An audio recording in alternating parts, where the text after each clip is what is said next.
Hello friends, इस video में हम बात करने वाले हैं कि कैसे हम पीरियड टू डेट कैलकुलेशन करेंगे।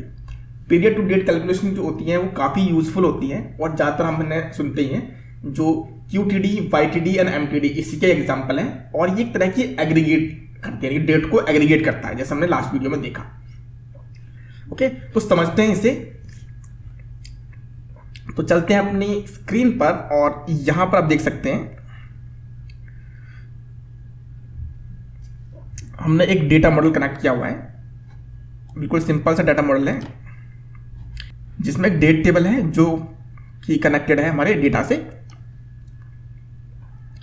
और डेटा में जो है एग्रीगेट ऐड से रिलेटेड जो है कुछ इंफॉर्मेशन गिवन है। और यहाँ पर ईयर मंथ वाइज हमने कुछ वैल्यूज दी हुई हैं। अब एग्जांपल के लिए मैं यहाँ पर ये नंबर ऑफ क्लिक्स डाल देता हूँ। तो ये ईयर वाइज मंथ वाइज जो है टोटल जो क्लिक्स हैं उसका सम है, नंबर ऑफ क्लिक्स उस मंथ में कितने हुए हैं किसी एड कैंपेन में या किसी ओवरऑल जो है वो क्लिक्स यहाँ पर दिए हुए हैं। अब इन क्लिक्स से हम क्या जानना चाहते हैं, हम निकालना चाहते हैं ईयर टू डेट कैलकुलेशन, यानी कि अब तक करंट ईयर की जो स्टार्टिंग से अब तक टोटल क्लिक्स कितने हुए हैं, यानी कि एक तरह से हम करंट फिल्टर कॉन्टेक्स्ट में ऐड अप करना चाहते हैं वैल्यूज को। अब इस टेबल को ध्यान से देखिए, यहां पर ईयर मंथ है और कुछ कैलकुलेशंस हैं। जब हम इसमें एक कॉलम ऐड करेंगे YTD का,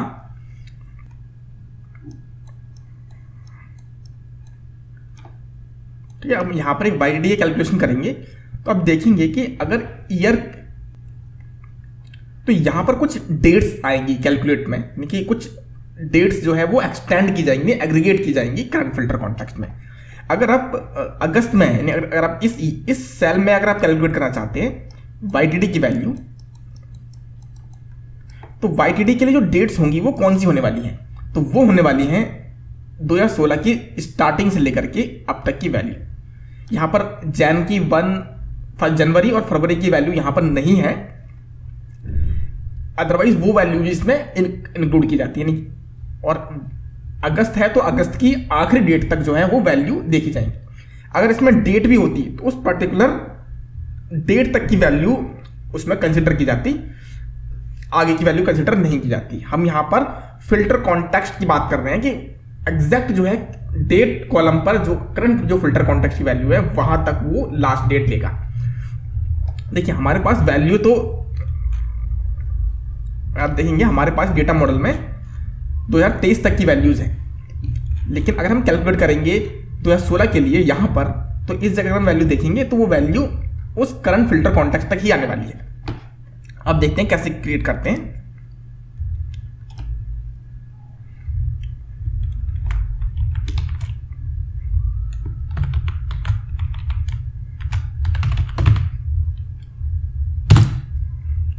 ठीक है, तो हमने कैलकुलेशन की है क्लिक्स YTD। हम जो अपना रूल है वो ध्यान में रखेंगे। हमारा जो रूल है वो कैलकुलेट करना है वो एक्सप्रेशन, यानी कि हम क्या एक्सप्रेशन करना चाहते हैं। तो यहां पर क्लिक्स हैं तो हम यहां पर सम ऑफ क्लिक्स करना चाहते हैं। सम ऑफ क्लिक्स हो गया, सम का ब्रैकेट क्लोज, और इसके बाद वो फिल्टर आएगा, यानी कि अब हम वो डेट्स देखना चाहते हैं जो हमारी ओवरराइड की जाएंगी टाइम मटेरियल कैलकुलेशन के अंदर। तो यहां पर एक फंक्शन है हमारे पास डेट्स YTD के, इसके दो पैरामीटर हैं, नंबर 1 एक डेट्स और नंबर 2 ईयर एंड डेट।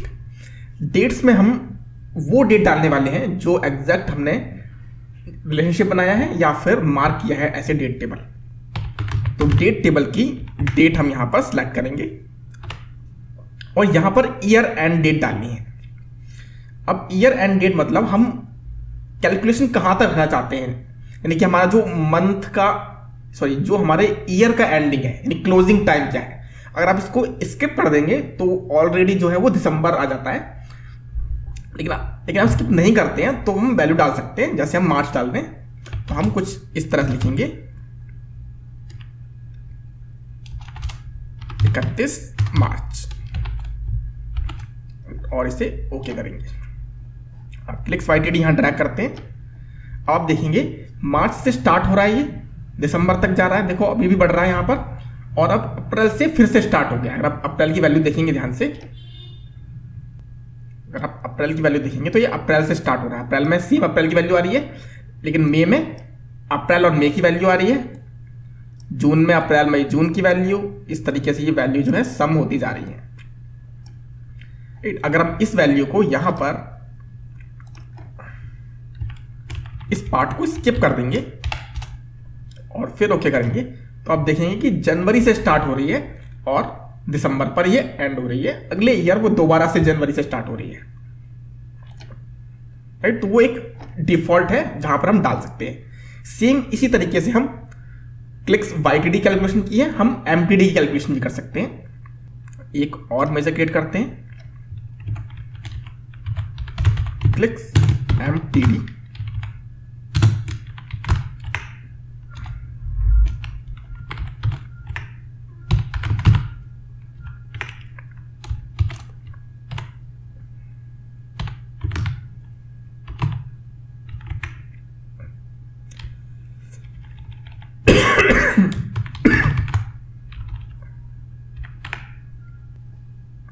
इसे भी ड्रैग कर देते हैं यहां पर।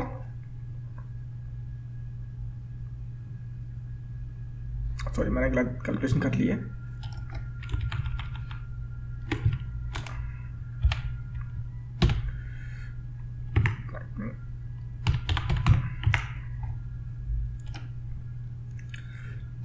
अब आप देखेंगे कि जो क्लिक्स एमटीडी है वो एग्जैक्ट सेम नंबर आ रहे हैं क्लिक्स के, क्योंकि जो हमारी ग्रैनुलरिटी यहाँ पर सिलेक्टेड है वो मंथली है। एमटीडी हम तब देख पाएंगे जब हम डे लेवल पर जाएंगे। तो हम क्या करते हैं, जो डे है वो भी हम इसमें ड्रैग कर देते हैं, और फिर आप किसी भी एक मंथ को ड्रैग करेंगे तो आप देखेंगे आप जून की जो पहली तारीख को जो वैल्यूज है वो 1749 है, यहाँ पे 1749 है, और फिर ये देखो इंक्रीज होती जा रही है डे बाय डे, और लास्ट में ये वही वैल्यू आ गई जो फुल उसका टोटल है 45633, और लास्ट की वैल्यू भी 45633 आ रहा है। इसी तरीके से हम क्यूटीडी भी निकाल सकते हैं, आप समझ सकते हैं वो भी सेम ऐसे ही निकलेगा।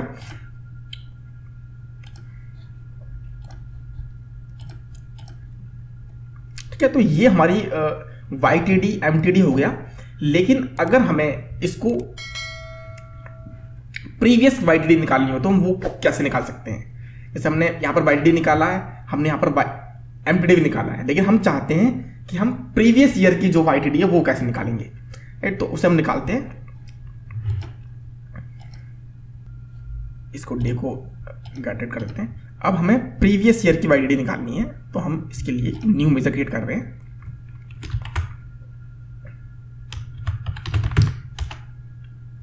क्लिक्स प्रीवियस वाईटीडी,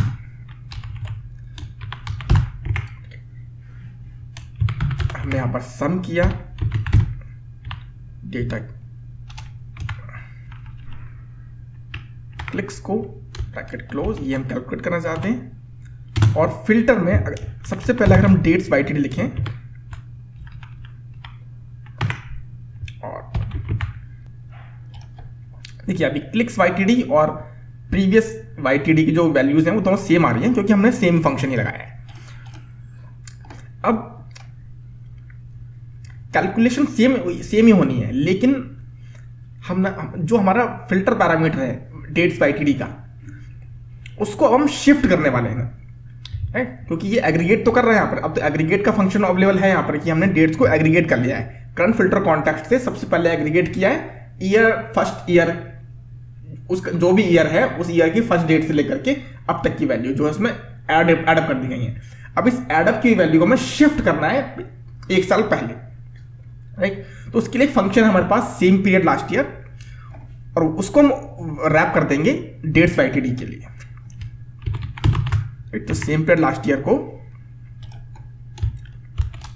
हम इसको रैप कर लेंगे और ओके करेंगे।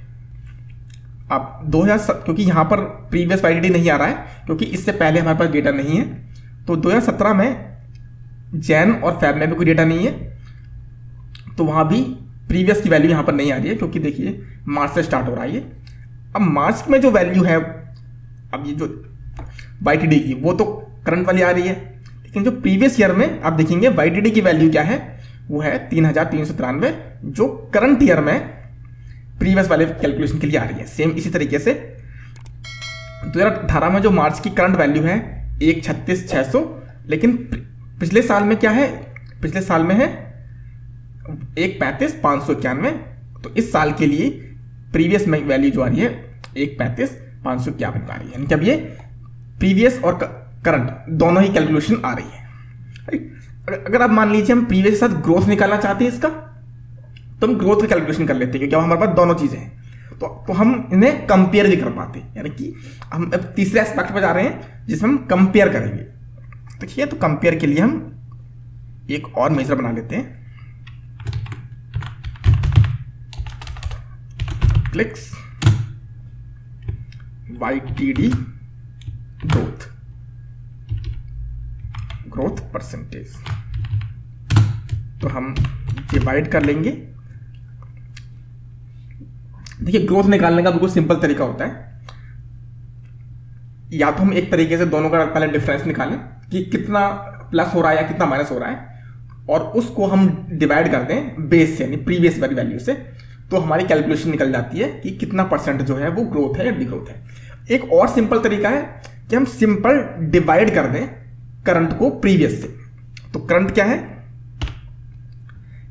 ये हमारा करंट वाला है, और प्रीवियस वाला क्या है, ये हमारा प्रीवियस वाला है, और इसको हम डिवाइड करते हैं, तो इससे हमें ये पता चल जाता है कि कितने टाइम्स जो है वो करंट जो है वो प्रीवियस का टाइम, क्योंकि हम देखो करंट वाले को डिवाइड कर रहे हैं प्रीवियस वाली वैल्यू से। तो समझो कि उसको प्रीवियस वाली वैल्यू को अगर हम 1 माने, तो हमें ये पता चल जाएगा कि जो करंट वाली वैल्यू है वो अगर वो 1 से कम आती है तो वो ऑब्वियसली डिग्रोथ है, और 1 से ऊपर आती है तो वो उतनी ही ग्रोथ है। ठीक है, अगर मैं इसको डिवाइड करूं, सिर्फ डिवाइड किया है मैंने, और यहां पर दिखाते हैं, देखिए ये पता चल गया हमें, और ये 1.5 आ रही है, मतलब कि 150% इसकी ग्रोथ है।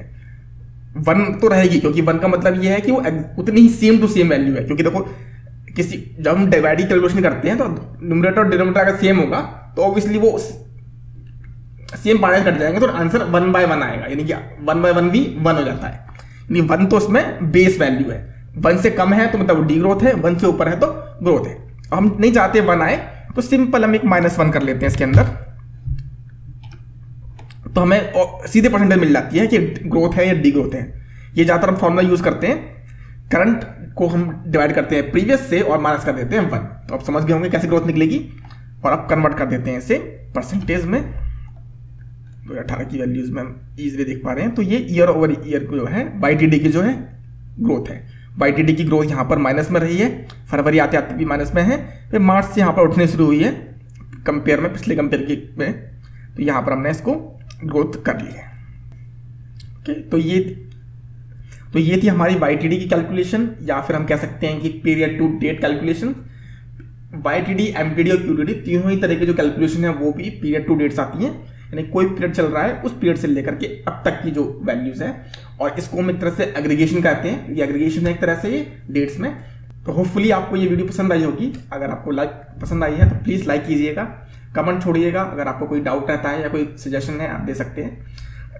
अगर आप मुझसे कनेक्ट करना चाहते हैं तो डिस्क्रिप्शन में पहला लिंक है टॉपमेट का, वहां से आप मेरा कैलेंडर बुक कर सकते हैं। मैं मिलता हूं आपसे नेक्स्ट वीडियो में, तब तक के लिए गुड बाय।